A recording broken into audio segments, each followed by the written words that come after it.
The anticipated sequel to Scarlett Johansson's sci-fi thriller, Lucy, could only happen under one condition made difficult thanks to the ending of the original movie. Directed by Luc Besson, the 2014 thriller depicted Johansson as the titular character, who accidentally develops telekinesis powers while being forced to work on a drug mule. As she develops her new skills, she is assisted by a professor and chased by a drug lord who wants her power for himself.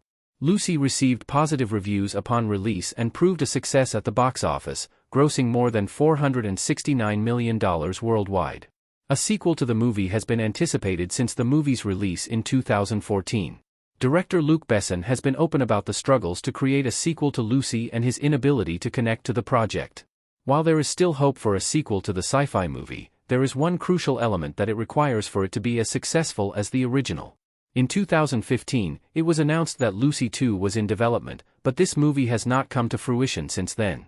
Plans for Lucy 2 are still under debate. No updates about the sequel have been released since 2017. In 2022, a spin-off series was announced with Morgan Freeman reprising his role of Professor Samuel Norman, but it hasn't yet been confirmed if Scarlett Johansson will reprise her role. A sequel for Lucy would only be made possible if Scarlett Johansson were to return to the franchise. Her character was the main focus of the original story, and she proved her skills as an action star through her work in this movie. The main reason why Lucy was popular with audiences was down to Johansson's strong performance and powerful action sequences. If the sequel were to focus on another character, other than hers, it would certainly not have the same draw as the original. Scarlett Johansson returning for Lucy 2 is difficult, but not impossible. Her character could be brought back in different forms. Morgan Freeman and Scarlett Johansson in Lucy.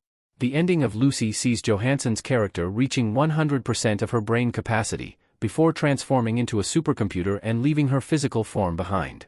She leaves behind a flash drive for Professor Norman and disappears into the spacetime continuum. The movie offers a solid ending for Lucy, which makes it difficult to set up a continuation of her story in a sequel. Director Luc Besson has admitted in interviews that continuing Lucy from where it ended was the most difficult challenge for him, via Collider. Despite the conclusion given to Lucy's story in the original movie, it could still be possible for Scarlett Johansson to reprise her role in Lucy 2. There is the possibility of having Johansson return as a voice or recreating Lucy's body and bringing her back physically. While these options are slightly convoluted and do carry the risk of undoing the ending of the original movie, a return for Johansson in the next Lucy movie could be possible.